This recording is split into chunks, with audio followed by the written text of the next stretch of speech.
Welcome to the Close the Chapter podcast. I am Kristen Boyce, a licensed marriage and family therapist with a private practice, Pathways to Healing Counseling. Through conversations, education, strategies, and shared stories, we will be closing the chapter on all the thoughts, feelings, people, and circumstances that don't serve you anymore and open the door to possibilities and the real you. You won't want to miss an episode, so be sure to subscribe. You are here for a reason. You've heard that cliche saying before, but you are here listening to the podcast because something drew you to listening to today's episode, or you just really like this podcast, which really, truly warms my heart in the deepest way possible. You are on a mission to evolve, to grow. And I see you and I am cheering you on in the deepest way possible. I am so grateful for you for listening.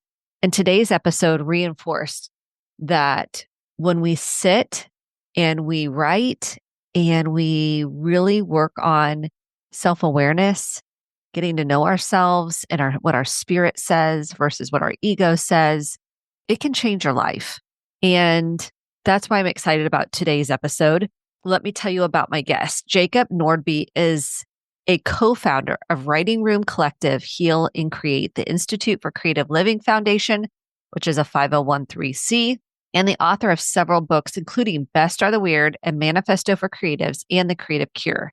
He previously worked as the marketing director for a traditional publishing house and oversaw the launch of many best-selling books. A working author and creative guide, he has a passion for helping writers solve their challenges, enjoy the satisfaction of sharing their work with the world. Here's what we really worked with is how to work through blocks, meaning our negative beliefs, our shame about ourselves. We went pretty deep in this conversation about how do we unleash our true authentic self, and we throw out that word authentic, but our real selves without all the conditioning and the layers. How do we access this part? And what has journaling done for both of us? How does someone even begin journaling when they feel like, oh, that doesn't work for me, which I've heard many times until someone tries it regularly and consistently. And I see that is one of the biggest differences in people finding healing and those continuing to be stuck is writing out and processing how you feel. And that can come in many different ways. This is a great episode. We talk about spirituality, how to access that part of ourselves more. And it was just a wonderful conversation. I truly enjoyed it. And I hope you will too. Grab the journal. So if you want to get started journaling, you don't know where to start, grab the journal that I've created. Kristen, Kristen, Boyce, BOICE.com/free resources. And start at least trying it today. He gives you a process. And it's almost similar to the process I already use, which I love. And those that journal know the difference it makes. And I gave it up for not gave it up, but I got out of the habit for a little bit. And I noticed a huge difference when I got back into it. I haven't missed a day this year. And I highly recommend giving it a chance. So jump into this, listening to this whole episode and decide what you're going to do differently. Don't just listen and go about your day. Well, you will, but decide what do you want to take away from this episode and put it into action because you are worth it. Don't put it off. You're worth it. And I'm so proud of you. Here's my conversation with Jacob. Welcome to the Close the Chapter podcast. I am so glad you're here today because we talk about a lot of things. And one of the topics that I think we don't touch on enough is how creativity can help with emotional and mental wellness. It's an important topic and people are like, well, I'm not creative. You hear that when we grow up. Like one of my kids, their art teacher was like, you're not doing it right. I'm like, this is art. So we have kind of a lot of art scars or creativity scars that can block us.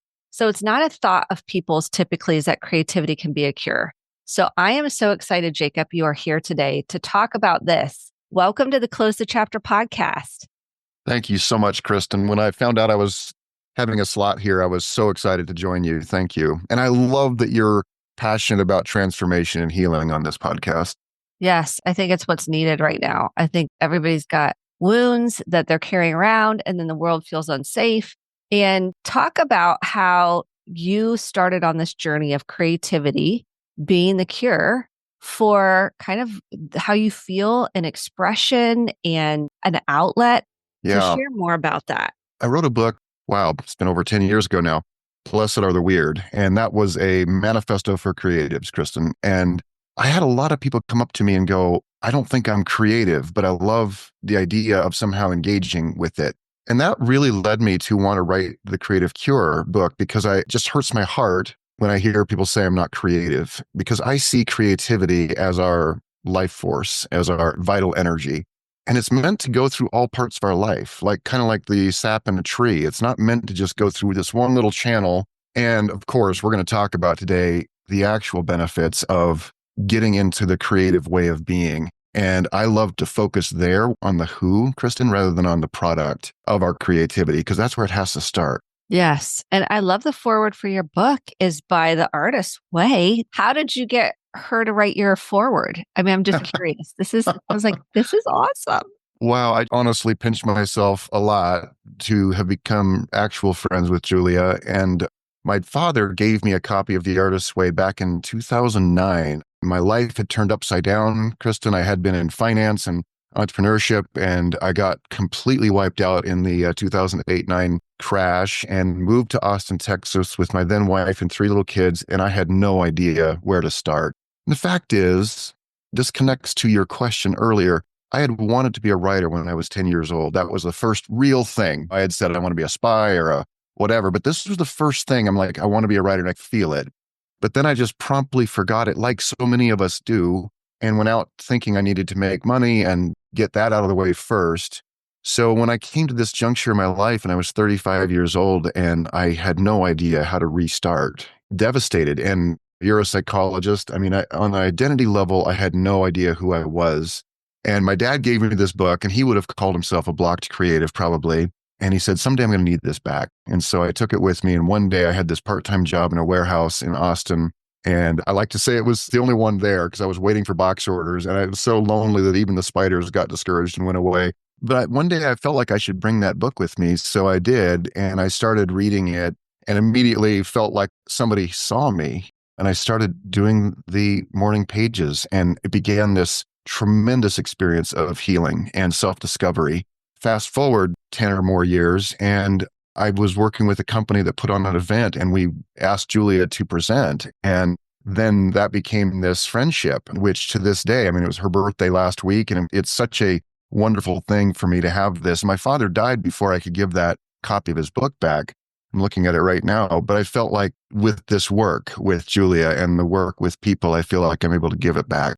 That's a beautiful story. I mean, what are the chances that your dad would give you this book? Yeah, right. Like what prompted your dad? Now I'm curious about this, how your dad decided The Artist's Way, which is a phenomenal book. Nobody has that. Please go get that book, and The Creative Artist, which Jacob wrote. How did your dad, what prompted him to do this? Do you know? Well, I'm looking at it right now, Kristen, and on the back of it is his signature on the spine.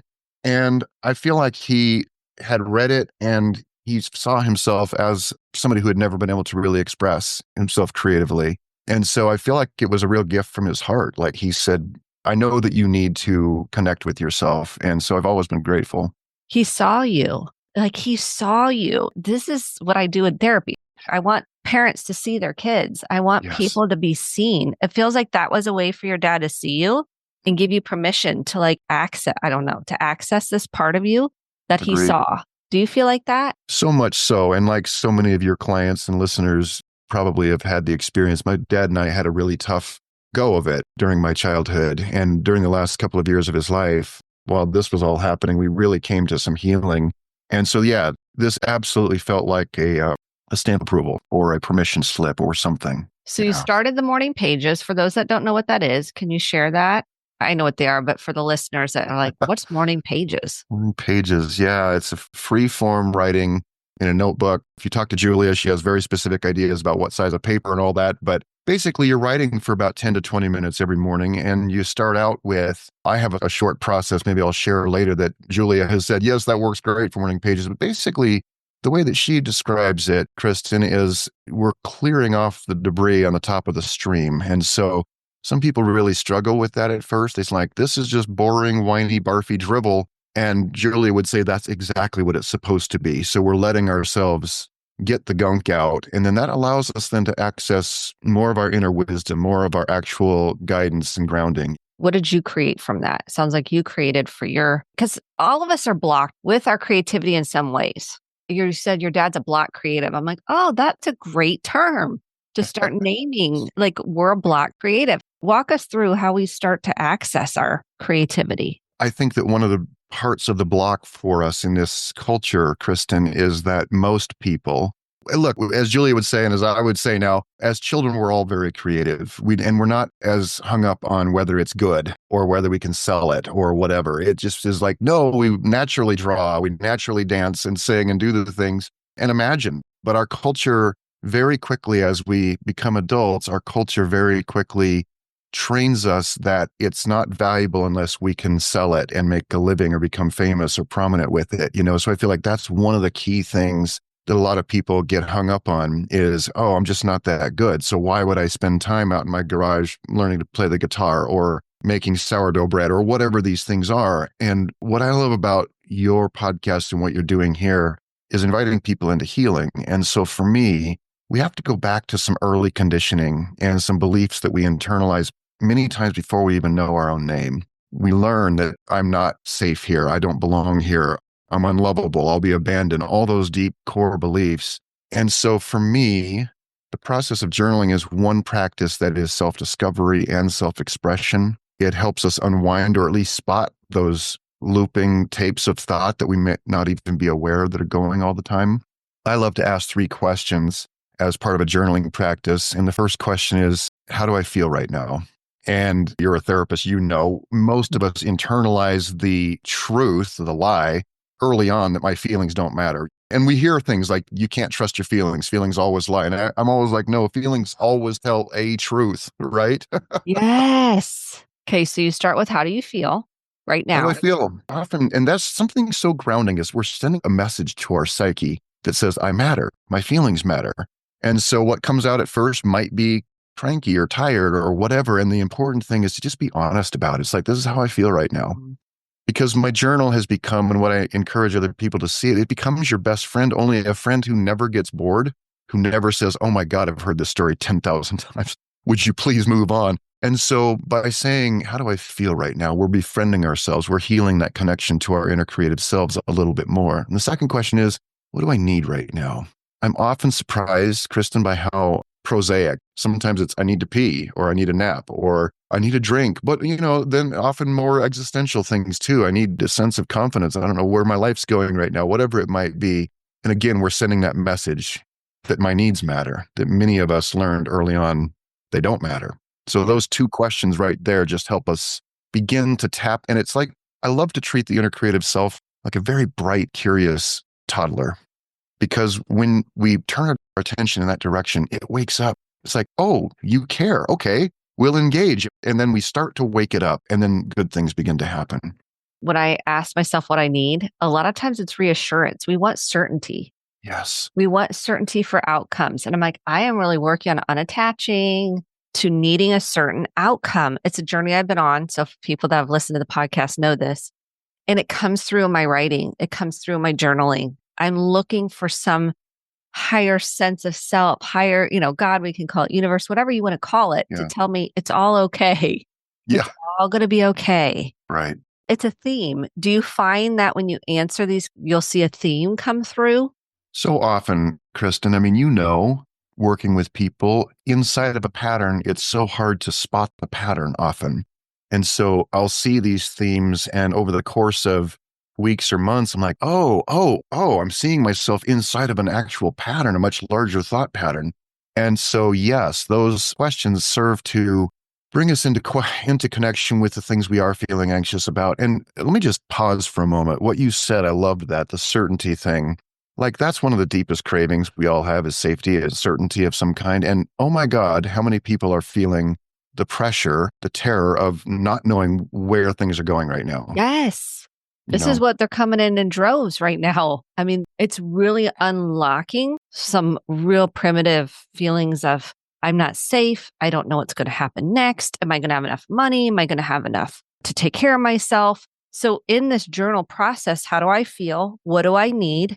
And then what's Yeah. the last question that can help us really I'm work so through our anxiety? I'm so glad that your ADD or my ADD didn't derail you from that. Yeah, the third question is, what would I love to create today? But sometimes when I'm going through a lot of emotional turmoil or whatever, I'll need to ask the question a little differently. How would I love to feel? So it basically, and tying into your thought about reassurance, there's this sense of, oh, I'm feeling really anxious ahead of this interview. I'd love to feel more confident. I'd love to feel like my throat's not going to close up or something, whatever it might be. And sometimes it can have a horizon that's further out. And like, I would love to create this next book or whatever that might be. But sometimes those horizons are hard to connect with or feel like they're authentic when we're going right through the middle of some really tough stuff. So I love to ask that question a couple of ways if it's needed. Like, how would I love to feel right now? Yeah, that's helpful. I think the fear of what will people think is a huge pervasive. I don't want to put this out there because of judgment. Just like when I was sharing the example about my daughter, if she Yeah. got judged for her art. And guess Yeah. what that did? It created shame that I'm not good enough. I'm not an artist. Then it created a belief and it blocks the creativity. How do we work through this fear of judgment, fear of Mm, criticism, fear of rejection to access a more creative part of ourselves? Because yeah. that shame is deep. It's so deep. When you told that little story, it just breaks my heart whenever I cannot believe people are still saying those kinds of things to developing minds. I just can't believe we're still doing that. Yeah, you did it wrong. That's not right. And labeling it. So people are afraid to put themselves out there, to put Totally. their creative side out there, which is vulnerable to do in and of itself. Like it requires a level of vulnerability Yeah, to put yourself out there. it does. Sometimes I'm a little surprised by how deep that runs. My sister is highly accomplished CFO and all these accomplishments and has been sending me doodles, pictures she's drawn. And she has told me when I first started doing this with you, I felt so terrified. And I'm like, why? You know, I wouldn't mock you or anything. She said, I don't know. It's just so deep. I'm so afraid. We pulled the thread a bit. We're both way into psychology and all that. And so we were trying to come up with like, when did that happen? And she thought maybe it was an early experience, kind of like what your daughter had. But I think that finding, first of all, doing it just for ourselves can be really healing, like the journaling. That's for nobody else to read. I don't often even go back and read them, but that's part of this creating safety, I think, Kristen. And so there's this sense of, oh, I get to be safe here. And the more vulnerable we are in our journaling practices, the more that we develop that sense of, I know how to make myself feel safe in this space. I encourage people to do that with any part of what they want to create. Do it for themselves first, create some safety. And then, if I would say it's time to take it out a bit, I would say find somebody, Julia calls it a believing mirror, somebody who is never going to criticize or demean or diminish in any way what you've done. And most of us know who those people are. And it's like sometimes I watch writers and I watch other artists, they get really excited when they've created something. And so they put it out maybe on social media. And if they're not ready for the feedback, I've just watched people curl back up in their shell for the next years sometimes. And I encourage people to learn how to work through that. But at first, when we're first reconnecting with our creative selves, I feel like it's so important to create that safety and create margin around it. Yeah, I think that's so true. Someone puts something out there and they're like, see, that's evidence. Nobody likes it. And they think that's like the evidence that validates their fear already. Totally. And I'm like, that's not, social media is a little fraction of the world.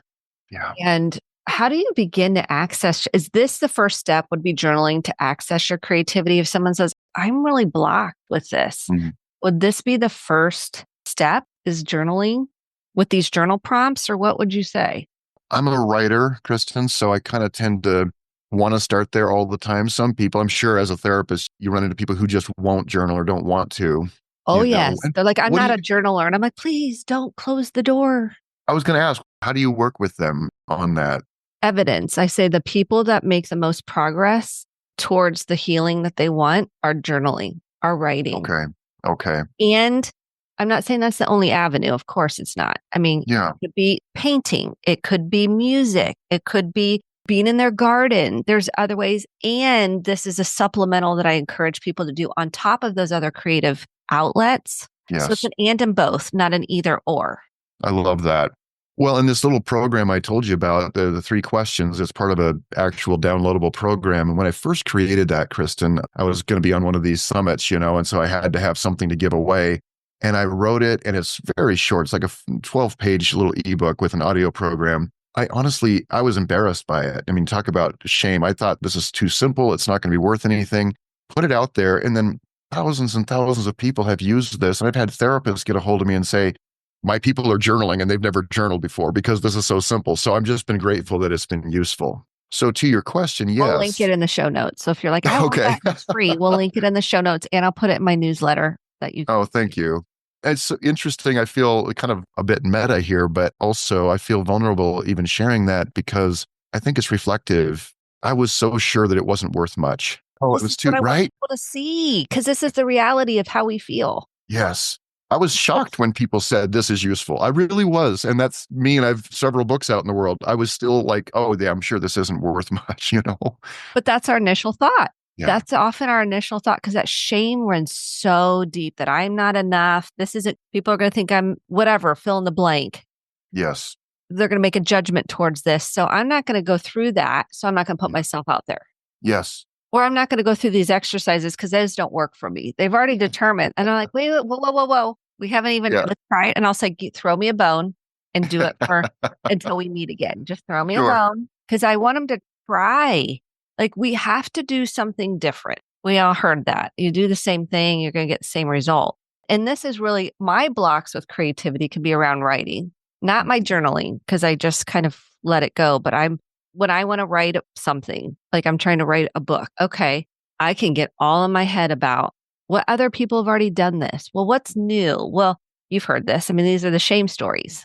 So how do you help people work through the shame? I mean, really, truly to get access creativity. Well, I love that you're a student of Brene Brown's and all the other things. And understanding shame better has helped me, I think, with the answer to that question, Kristen, in that shame is this fear of rejection. It's being like, if I do this, I'll be rejected by the tribe. That's such a primal fear.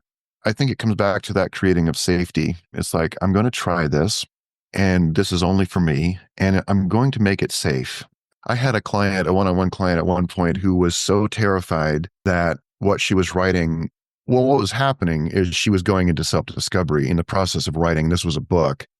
But she was so afraid as she was telling herself the stories, Kristen, that it would become like a nuclear blast and blow up the world. Like that was how her psyche felt about it. And we sat with it for a while, and I finally felt nudged like, hey, why don't you maybe put yourself in a closet with a light and write inside of a really safe space or something? And she got all excited. She said, oh, no, that totally works. And so she found this little cubby hole, wrapped a blanket around herself with a little light and wrote in there for a while. And she said, you know what? That was the first time I felt like I could actually tell the story without it just destroying everything.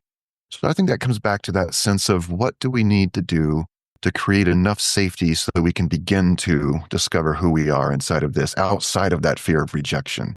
Yeah, you almost cocooned yourself in a womb-like feeling. That's why weighted blankets are so helpful because it's like you're having that same cocoon feeling if that was safe in utero. Sometimes it wasn't, so it doesn't create that same effect. What other things do you recommend people do to access their creativity? If they're like, because we know through research, I don't know if you've read Martha Beck's new book on how creativity really helps with anxiety.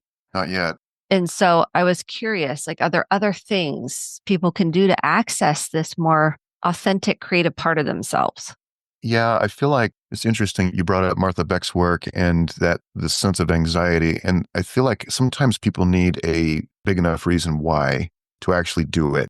And I feel like that it can become one of the most powerful reasons, Kristen, is to say, I feel a lot of anxiety.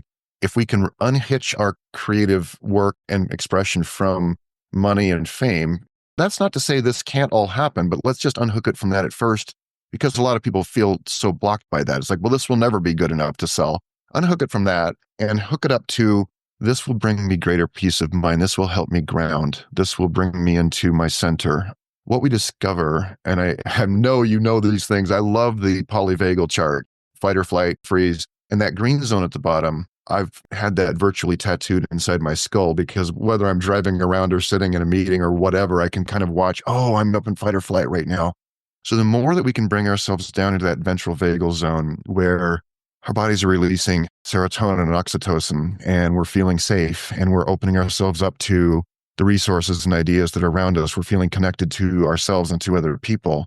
To me, that's the holy grail, Kristen, is finding that place. And so Julia suggests 20-minute walks per day, journaling, taking ourselves on little dates, artist dates. I agree with that. And some of the things you mentioned earlier, like gardening, whatever it is that helps us take a deep breath, settle down a little bit further into that green zone, we begin to notice that we are part of life. We are not separate from it, and that we can participate in life. And when we're up in those other arousal zones like fight or flight or the freeze, which I've experienced in the last year, I've experienced that a number of times. And even having the tools, it still can be very frightening to know how to come back out of that state. And so, yeah, I think that sometimes what might sound too prosaic for me going out of my back porch, I know you're in Indiana, I'm in Boise, we're just now having the first parts of spring, so I can't wait. I have a small patio and I plant herbs in little pots, and I can't wait to have those to work with this spring because that's part of my creative practice is to go out and water the plants and sometimes even talk to them. I get a little goofy with all of this. Me too. It's energy. Talk about Yeah. energy that you're bringing behind creativity. I think, I love Jill Bolte Taylor's book, My Stroke of Insight, where she talks about you're responsible for the energy you bring into a room. Profound. How does creativity and energy kind of intersect? I feel that they're synonyms, Kristen. They're the same thing to me. And like I said earlier, I feel that our creative self is the spark that showed up when we did. And by the way, I think it's really important for people to hear this. You cannot harm your creative nature. It can't be cut out. It can't be broken or burnt away. It's always there. What happens is the connection to it, this ego persona that we develop to navigate the world, this other self, that can get really far away from who we really are. But that connection can get filled up with static. And so these practices we're talking about can help us clear that connection back to our original self. I see our creativity as an actual expression. And when you think about the word express as meaning to breathe, your creative self is meant to breathe. And what comes from that expression, that breathing, is coming from who you really are. Therefore, it's original, it's unique. And just like you said earlier about your writing, it's like, oh, this has been done before. And it has, but it's never been done through your particular framework. And I'm talking to every single person in your audience, whatever they're feeling like, oh, this is not original. If it's coming from who you really are, it's going to be unlike anything else that's ever been done before because it's coming through you. Talk a little bit about ego and personas. If people are like, I love talking about the ego, and are we in spirit self? Are we in ego self? Like, talk more about how ego plays a role in creativity. Well, the ego, as I've come to see it, it's a bit like a paper mache mask. It has all of these layers of coping mechanisms and survival strategies and projections, reflections from other people. So we create this self. And again, this all happens before we even know our name, the beginnings of it. So by the time we're in grade school or high school, we've already begun to develop these facets of this self who would go, okay, this is how I stay safe. This is how I navigate. We might call it, this is how I become successful. But all of those phrases are simply going, how will the world receive me? And it's always going to be a certain level of distortion. Now, Kristen, unlike some folks in the spiritual community, I don't view the ego as bad or it should be gotten rid of. Like, to me, it's like having a body. We're going to have one of those. I've come to understand that part is not a good CEO for my life. It's a great operations manager. It helps me get things done. But my true self is behind that mask, and it's much larger than this self that I've created, thinking that I needed to have a vessel to operate in the world. And so for me, self-discovery is so much part of this. I've developed a pattern or noticed a pattern like self-discovery, self-acceptance, and self-expression. A lot of people want to go straight from wherever they are to self-expression, Kristen, and what they're doing often without doing the other steps of self-discovery. Who am I? Who am I inside of that? And then beginning to really fall in love with that unique creature. We often jump right to the self-expression part, and we're not really expressing from our true self if we shortcut those other parts. Because as I've learned, the more I feel safe enough to introduce myself to myself, the more curious I am about, oh, wow, you love this. You're good at that. You want this to do this. The more that I fall in love with that self. And then the expression part is genuinely breathing. It's meant to come out in all parts of life, not just in a book or whatever. Yeah. How long did this take you to discover? Because I think we're always going through self discovery. I think it's a Yeah, continuous process and self expression. I think, but the all of it. self discovery, that's what people are coming in for therapy with. I mean, they're Mhm. trying to discover who am I really underneath all these layers and these conditioning and the programming and the who am I really? And even that thought, is that really mine or was that something somebody told me? It's a big, deep rumble.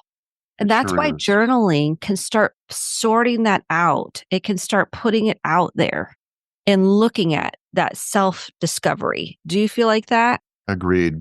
Obviously, I backed away from saying everyone must journal earlier, but I do feel strongly that it's such a form of self discovery. And even spending the time, 10 or 15 minutes a day, let's say, or even five, it doesn't have to be this huge commitment. Even spending that time wakes up those antenna in in our inner selves, our authentic selves that say, oh, I matter. Okay, I'm going to start talking. Sometimes encourage people or clients, I'll say, if you've let a friendship kind of dwindle over the years, but it's somebody you really care about, how would you go about reacquainting yourself, warming that friendship up? And they're like, oh, I would write them notes. I would invite them to lunch. I would spend time with them. Like, that's the same thing we have to do with ourselves. Let's make friends with ourselves again. I like that. I like how you put that because we spend so much time on the external and everybody else, but we're like, well, wait. We got to start here. What's inside of us? Yes. That's how we access the creativity. I think if we're blocked to what's inside of us, then we're going to be blocked creatively. It rings true. And I wanted to touch on transformation a minute because we're right in the heart of it right now. It's actually part of a new book I'm working on, Kristen. And I love that your show is so passionate. It's around that topic. For me, transformation has gotten pretty distorted in our world. A lot of people view transformation as I need to go out and find a guru or a model of what I want to become. And then I need to trim my behavior to become that person. Then I'll be successful. Then I'll be worthy. Then I'll be acceptable. And to me, that's a complete derailing of the process of transformation because as I see it, transformation is like the code that's in the acorn. You plant that acorn, it will become an oak tree given the right circumstances. A caterpillar never transforms into an eagle. It becomes what is meant to be a moth or a butterfly. And the same with each of us. Like, well, you know, because you're a therapist, you know, this projection, this transference, we give other people our gold, and that's a natural thing to admire someone. But I talk with audiences sometimes and ask them to write down somebody who's a creative idol for them, write down their attributes. What do you love so much about? Oh, it's their freedom, it's their boldness, it's their colorful expression, whatever it might be. And I'm like, you realize you're looking in a mirror. You realize you're seeing yourself in Elton John or in Dua Lipa or whomever it is. You know, you're seeing yourself. You just haven't taken your gold back yet. And so I love transformation and I love to unhook us from the idea of original sin or whatever kinds of things that keep us feeling like I'm broken. I'm intrinsically, essentially broken and need a savior or need a model or a guru to tell me what to do. We can use those as guides for sure. And there's nothing wrong with that. But the more that we can remember that who I really am wants to be expressed in my life, it wants to come out. And I have to actually connect with it and find out who that is. And like you said earlier, it's a cyclical process. The more that we know, the more we know, and the more that we know. Yeah. And that's what gives me the energy that really fills me up. One of the questions I love to ask as we're closing out Hmm. is The Artist's Way was a book that was transformative. Is there another book that you've read that has really, to use this word transformation, or been impactful in your life? Does one come to the surface? I Oh know my there's God. many because this is like trying to pick your favorite album or something, but Or favorite kid, sure. yeah, it's like, Okay, that is such a difficult question because Mary Oliver's poems have changed my life and Rilke and all that. I will say this one though, Belonging by Tokopah Turner. Have you seen this one before? I have not seen this one before. My God, it's beautiful. And it's just, you'll see, it's just I love the title, dog-eared and oh yeah, Belonging, belonging, whatever one remembering wants. ourselves home. Yeah, she's a Jungian teacher, dream worker, all this. I'd say that book, because I'm such a fan of Jung and all that, it just spoke to me. I would say that one, but even the title, Remembering Ourselves Home, that one has been a really powerful one for me. I love that. Is there anything we didn't talk about when it comes to the creative cure? Is there anything that you wanted to add to the conversation that we didn't cover? Yeah. Do you have about 2 more years to do I it? know. I mean, we could go on for hours.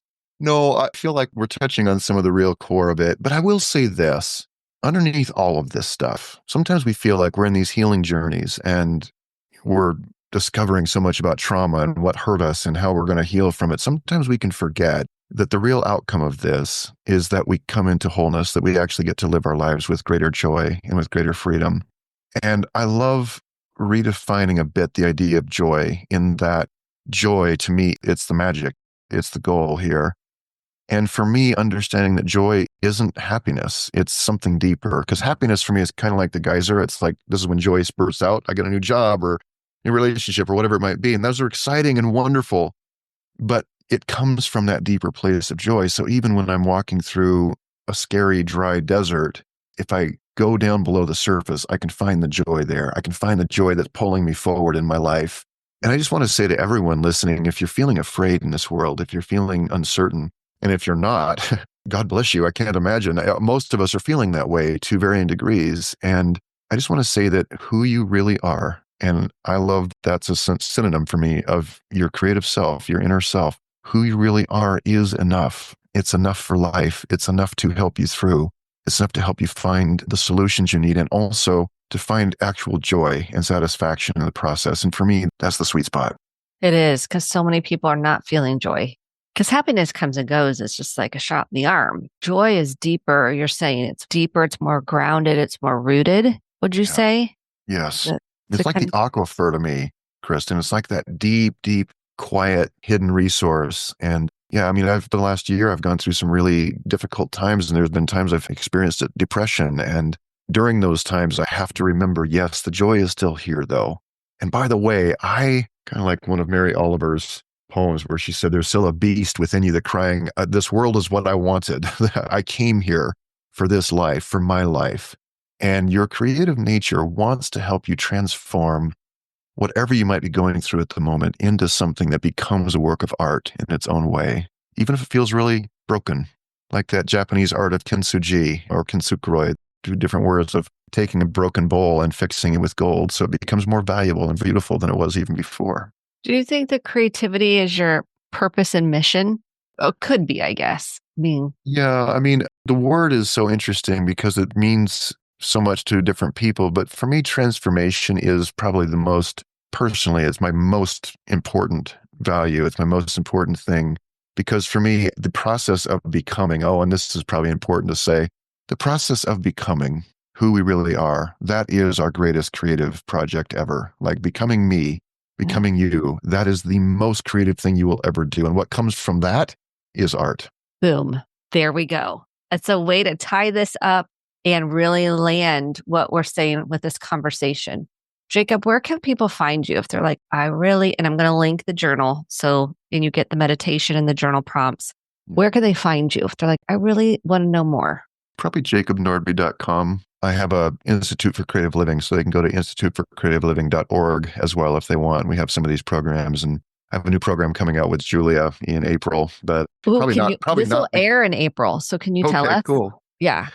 Yeah, she has a new book called The Artist's Way Toolkit, and it's a shorter recap version of The Artist's Way. So she goes through her 4 essential tools, practices there. And so, yeah, we have this really beautiful, maybe I'll send you a link to that program that's coming out. But I love watching Julia teach because she just shows up with so much love and humor and usually sings a song and reads a poem in the middle of the other teaching. So that's great. So that comes out in mid-April?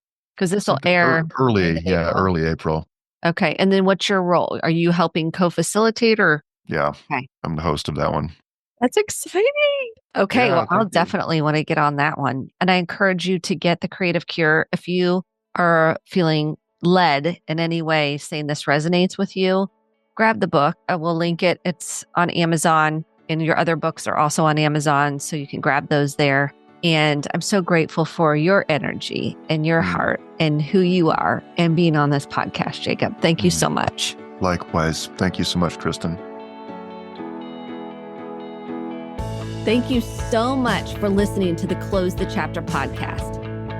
My hope is that you took home some actionable steps along with motivation, inspiration, and hope for making sustainable change in your life. If you enjoyed this episode, click the subscribe button to be sure to get the updated episodes every week and share with a friend or a family member. For more information about how to get connected, visit Kristen, Kristen, D, Boyce, BOICE.com. Thanks and have a great day.